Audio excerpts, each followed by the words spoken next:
আসসালামু আলাইকুম। তো গত ক্লাসে আমরা শিখেছিলাম যে একটা এইচটিএমএল ফাইল নোটপ্যাড থেকে কিভাবে সেভ করতে হয়।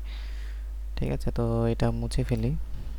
তো এখন আজকে শিখবো হচ্ছে শুধুমাত্র শিখবো হচ্ছে আজকে টিউটোরিয়ালটা একটু ছোট হবে। আজকে শিখবো হচ্ছে শুধুমাত্র এইচটিএমএল স্ট্রাকচারের উপর, অন্য কিছু শেখানো হবে না। এইচটিএমএল স্ট্রাকচার শেষ হয়ে গেলে আমরা এর ভিতরে হচ্ছে টুকটাক কাজ করব। ঠিক আছে, এর কতগুলো ট্যাগ আছে, এলিমেন্ট আছে, ওগুলোর উপর একটা একটা করে কাজ করব। তো স্ট্রাকচারটা আজকে শিখব। তো আশা করি আজকে স্ট্রাকচারটা শেখার পর আপনারা সেমভাবে বাসায় প্র্যাকটিস করবেন স্ট্রাকচারটা। ঠিক আছে, তো ফার্স্টেই হচ্ছে এইচটিএমএল এর সবার উপরে কি থাকবে। ঠিক আছে, তো সবার উপরে একটা সিঙ্গেল ট্যাগ থাকবে। ঠিক আছে, যার কোনো কি থাকবে না, যার হচ্ছে ক্লোজিং ট্যাগ থাকবে না। তো সেটা হচ্ছে লেখার জন্য প্রথমে ট্যাগের ভিতরে একটা আশ্চর্য চিহ্ন, ঠিক আছে, এটাকে বলা হয় আশ্চর্য চিহ্ন, আশ্চর্যবোধক চিহ্ন। তো আশ্চর্যবোধক চিহ্ন লেখার পর সেখানে লিখতে হবে doc doc type, doc type HTML.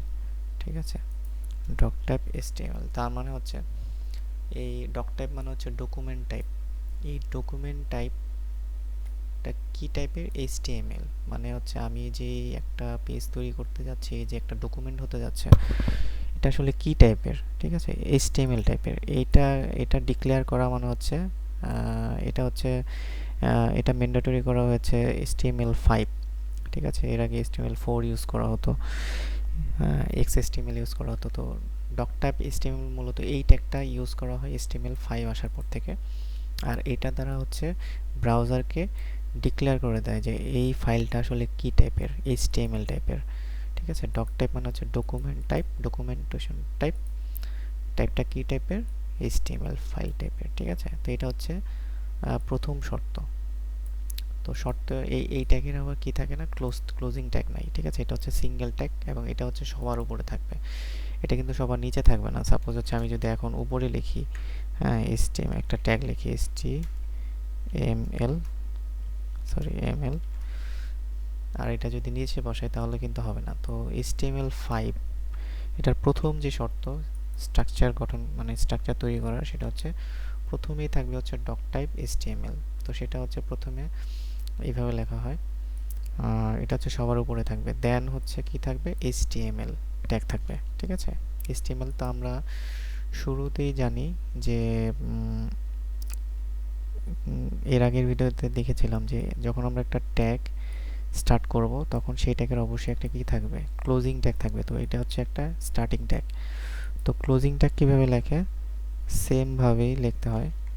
হ্যাঁ, ভিতরে সেম এলিমেন্ট থাকবে, মানে হচ্ছে এখানে যে এলিমেন্ট ইউজ করা হয়েছে, মানে এখানে আমি কি লিখেছি HTML, তো এটার ভিতরেও HTML-ই লিখতে হবে। তো এখন এটা হচ্ছে আমার স্টার্টিং ট্যাগ, তো এটাও কি আমার ট্যাগ, এটাও তো স্টার্টিং ট্যাগ। তো তা আমার লাস্ট ক্লাসে আমরা যেটা শিখেছিলাম, যখন আমরা একটা ট্যাগ স্টার্ট করব সেই ট্যাগটাকে আমরা কি করে দিব? ক্লোজ করে দিব। তো ক্লোজ করতে হলে কি একটু তো আলাদা অ্যাপিয়ারেন্স, মানে হচ্ছে স্টার্টিং ট্যাগ আর ক্লোজিং ট্যাগের ট্যাগ তো দেখতে একরকম হবে না, তাই না? একটু আলাদা হবে। তো সেটা কিভাবে? এই যে আমি যে একটা এলিমেন্ট লিখলাম HTML, এটার ঠিক সামনে কি করতে হবে? আমাদের একটা ফরওয়ার্ড স্ল্যাশ লিখতে হবে। ঠিক আছে, এর ফলে কি হবে? এই ট্যাগটা ক্লোজ হয়ে যাবে। ঠিক আছে, এটা হচ্ছে আমার স্টার্টিং ট্যাগ, এটা হচ্ছে ক্লোজিং ট্যাগ। তো এটাকে আমি কি করব? এই কার্সারটা আমি মাঝখানে মাঝখানে একটা ক্লিক করব, এই দুইটা ট্যাগের ঠিক মাঝখানে একটা ক্লিক করব। অথবা যদি আমি একটু দূরে স্পেস বার দিয়ে যদি আমি মানে একটু দুইটার মধ্যে গ্যাপ নিয়ে কি বলে স্পেস রাখতে পারবো, সেটা হচ্ছে স্পেস বারের মাধ্যমে। ঠিক আছে, তো এখন হচ্ছে দুইটার মাঝখানে আমি কি করব? কার্সারটা রেখে এটাকে নিচে নিয়ে আসবো। ঠিক আছে, এখন কতটুক নিয়ে আসবো? এটা আপনি যত ইচ্ছা মন চায় নিয়ে আসেন, এটা কোনো সমস্যা না। ঠিক আছে, তো একটা জিনিস খেয়াল করেন, হ্যাঁ সরি, একটা জিনিস এখানে খেয়াল করেন, সেটা হচ্ছে তা আমি যখন এটাকে মাঝখানে রেখে অথবা এখানে রাখলেও সেম অবস্থায় হইব। তো আমি যখন নিচে কার্সারটা নিয়ে আসলাম, এখানে রাখার পর এন্টার চাপ দিলাম, তখন নিচে চলে আসলো। যতবারই আমি কি করব? আমি নিচে আসব, হ্যাঁ, ততবারই এখানে কি সিরিয়াল কত 1 2, ঠিক আছে, এখানে কিন্তু 3 ছিল না। তো যখনই নিচে আসবে তখন এক এক করে বাড়তে থাকবে, ঠিক আছে। তো এটা কোনো সমস্যা না, এটা হচ্ছে মানে আপনি দেখতে পারবেন যে আমার স্টার্টিং ট্যাগটা কত নাম্বার আর ক্লোজিং ট্যাগটা কত নাম্বার। তো আমি মাঝখানে রেখে কি করলাম, এটাকে একটু নিচে নিয়ে আসলাম। তো আমার 2 নাম্বার লাইনে কি আছে, HTML এর স্টার্টিং ট্যাগটা আছে, আর 7 নাম্বারে কি আছে, HTML এর ক্লোজিং ট্যাগটা আছে, ঠিক আছে। এবং দেখেন এটার মধ্যে একটা কি আছে, একটা ওদের মধ্যে একটা বন্ধন তৈরি হয়েছে, মানে সেতু বন্ধন, ঠিক আছে, লাল চিহ্ন দেওয়া একটা বন্ধন তৈরি করেছে। কিন্তু আমি যদি এটা যদি ক্লোজ করে দিই সেক্ষেত্রে কি হবে, সেক্ষেত্রে বন্ধন হবে, কিন্তু দুইটা হচ্ছে আমার, এটা হচ্ছে আমার স্টার্টিং ট্যাগ, এটাও আমার স্টার্টিং ট্যাগ, ঠিক আছে। কিন্তু এটার মধ্যে কোনো রিলেশন হইল না, ঠিক আছে। ভিতরে আমি কিছু লিখলে এটা ব্রাউজার এটাকে ভুল ধরবে, ঠিক আছে। তো এটাকে অবশ্যই আমাদের কি করতে হবে, ফরওয়ার্ড স্ল্যাশ দিয়ে ক্লোজ করে দিতে হবে।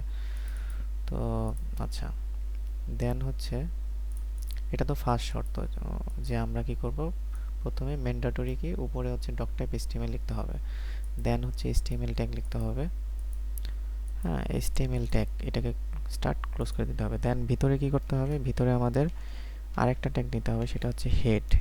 আমরা জানি একটা ট্যাগ যখন আমরা কি করব, স্টার্ট করব, সেই ট্যাগটাকে আমরা ক্লোজ করে দিব, ঠিক আছে। তো ক্লোজ করে দিলাম হেড ট্যাগ, তার মানে হচ্ছে একটা HTML ট্যাগ, প্রথমে হচ্ছে HTML ট্যাগ থাকবে, সেটাকে ক্লোজ করে দিতে হবে। এবং HTML এর ভিতরে আবার আরেকটা ট্যাগ থাকবে, সেটা হচ্ছে হেড ট্যাগ। হেড মানে হচ্ছে মাথা, ঠিক আছে। তো আমার উপরে থাকবে কি মাথা, HTML এর ভিতরে আবার কি থাকবে, মাথা থাকবে, ঠিক আছে। সেই মাথাকে আবার ক্লোজ করে দিতে হবে। এখন তো আমরা যদি বডির মানে আমরা যদি আমাদের শরীরের কথা চিন্তা করি, তাহলে আমাদের সবার উপরে কি আছে, মাথা আছে, তারপরে কি আছে, বডি আছে, ঠিক না। তো সেম ভাবে HTML এর মধ্যেও সেম চিন্তা করে এখানে কি করছে, এরপরের যে ট্যাগটা থাকতেই হবে সেটা হচ্ছে বডি, ঠিক আছে, বডি। এবং সেই বডি ট্যাগটাকে আমরা কি করে দেব, ক্লোজ করে দিব, ঠিক আছে। এবং ক্লোজ করে এটাকে একটু নিচে নিয়ে আসব। এটার কারণ হচ্ছে কি, এটা কারণ হচ্ছে আমরা যখন ব্রাউজারে সার্চ করি, ঠিক আছে, সাপোজ এই যে আমি facebook.com-এ আসলাম, তো এই facebook.com-এর যা আমরা দেখতে পারতেছি, যে ইমেজ, ঠিক আছে, যে যা কিছু দেখতে পারতেছি সবগুলা কিসের মধ্যে, বডির মধ্যে। হেড ট্যাগের মধ্যে যা আছে তা আমরা দেখতে পারবো না, ঠিক আছে। একমাত্র আমরা একমাত্র আমরা দেখতে পারবো বডির মধ্যে যা আছে সেগুলা, ঠিক আছে। আর HTML হেডের মধ্যে অনেকগুলো মেটা ট্যাগ থাকে, সেগুলো আমরা পরে আলোচনা করব স্টেপ বাই স্টেপ। তো বডির মধ্যে হচ্ছে আমরা মূলত কি করব, আমরা কোড লিখব, ঠিক আছে। তো আমরা প্রথমে একটা h1 ট্যাগ নিই, ঠিক আছে। সেই h1 ট্যাগটা কি করতে হবে, ক্লোজ করে দিতে হবে, ঠিক আছে। দিস ইজ মাই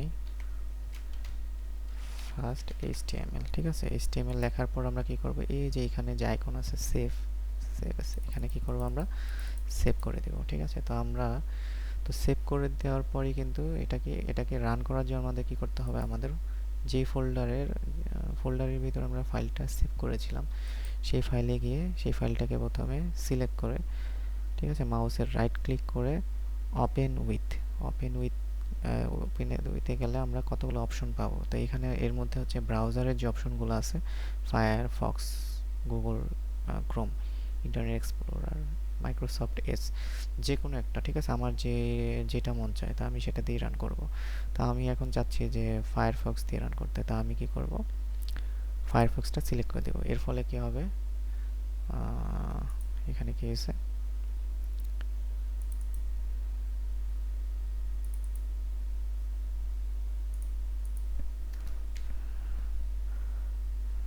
আচ্ছা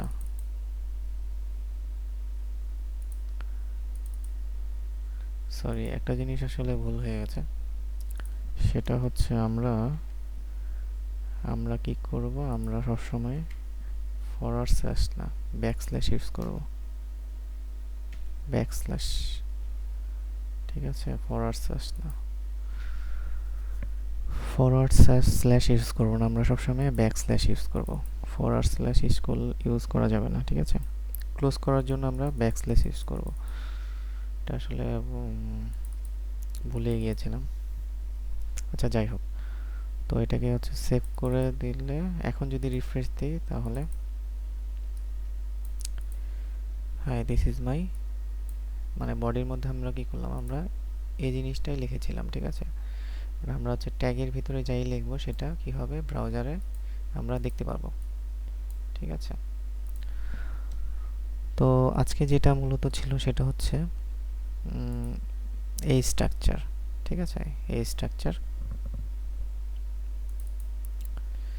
যে প্রথমে হচ্ছে আমরা কি করব, আমরা একটা ডক টাইপ ডিক্লেয়ার করব, ডিক্লারেশন করব, মানে ব্রাউজারকে বলে দেব যে এটা হচ্ছে HTML5 এবং HTML ফাইল। ঠিক আছে, ডক টাইপ মানে হচ্ছে ডকুমেন্টেশন ফাইল, ডকুমেন্ট টাইপ। ঠিক আছে, ডকুমেন্ট টাইপ, এই ডকুমেন্ট টাইপটা কি টাইপের, HTML। দেন হচ্ছে আমরা কি করব, এরপরে নিচে এসে আমরা হচ্ছে মেইন যে কাজটা সেটা করব, সেটা হচ্ছে প্রথমে হচ্ছে আমরা কি করব, HTML লিখব, HTML ক্লোজ করে দিব। ঠিক আছে, HTML ক্লোজ করে দিব। তারপর হচ্ছে HTML এর ভিতরে আবার কি করব, আমরা হেড ট্যাগ লিখব, হেড ইজ HTML। আচ্ছা, এটা এখানেও ভুল হয়েছিল, HTML হেড ট্যাগ। তারপরে কি করব, আমরা বডি ট্যাগ লিখব। HTML এর ভিতরে থাকবে হচ্ছে ফার্স্টে থাকবে head tag close, body tag close. আর বডি ট্যাগে আমরা যা লিখব সবগুলোই কি হবে ব্রাউজারে শো করবে। কিন্তু হেড ট্যাগের মধ্যে আমরা আরেকটা ট্যাগ লিখতে পারি, সেটা হচ্ছে টাইটেল। ঠিক আছে, টাইটেল। হ্যাঁ, তো টাইটেল। তো আরেকটা জিনিস খেয়াল করবেন, যখন আমি কোড এডিটর দিয়ে যখন আমি কি করতেছি যে টাই এটাকে কি করতেছি যে আমি ক্লোজ করে দিতেছি, তখন এবং সিলেক্ট যখন করতেছি তখন কিন্তু এটা সিলেক্ট করলে, এটাকে যদি সিলেক্ট করি আমার ক্লোজিং ট্যাগটাও অটোমেটিক হাইলাইট হয়ে যাচ্ছে। ঠিক আছে, সেম টাইপের লেখা হাইলাইট হয়ে যাচ্ছে। এটাকে সিলেক্ট যদি করি, এটা হাইলাইট, এটা হাইলাইট। ঠিক আছে, সেম টাইপের, এটা হাইলাইট, এটা হাইলাইট। তখন আমি দেখতে পারবো যে এটা হচ্ছে আমার স্টার্টিং ট্যাগ, এটা হচ্ছে আমি ক্লোজিং ট্যাগ। তো এটাকে আমি ক্লোজ করছি কিনা এটা আমি সহজে বুঝতে পারবো। ঠিক আছে, তো টাইটেল আমি লিখলাম যে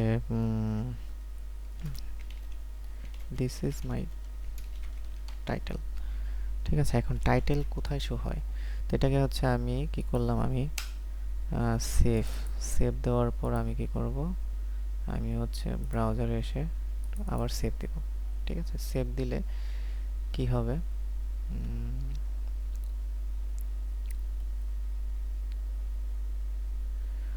টাইটেলটা মূলত শো হয় কোথায়, টাইটেলটা মূলত শো হয় আমরা যদি এখানে খেয়াল করি এই ট্যাবের ভিতরে আমি টাইটেলে যেটা লিখছি দিস ইজ মাই টাইটেল। ঠিক আছে, আমি টাইটেলে কি লিখছিলাম, দিস ইজ মাই টাইটেল। টাইটেলটা শো হচ্ছে কোথায়, ট্যাবের ভিতরে। ঠিক আছে, তার মানে এই ট্যাবের ভিতরে আমি এখানে টাইটেলে যা লিখবো, যেমন সাপোজ এখানে যদি আমি লিখি আপওয়ার্ক। ঠিক আছে, আপওয়ার্ক লিখে সেভ করে আবার যদি এখানে একটা রিফ্রেশ দিই তাহলে এখানে দেখবো আপওয়ার্ক। তার মানে এখানে যদি তাকান তাহলে দেখেন এইখানেও কি টাইটেল, এখানে যেটা লেখা আমি দেখতেছি সেটা কি, সেটা টাইটেল। তার মানে টাইটেলের যেটা লেখা হয় সেটাই এখানে শো করে।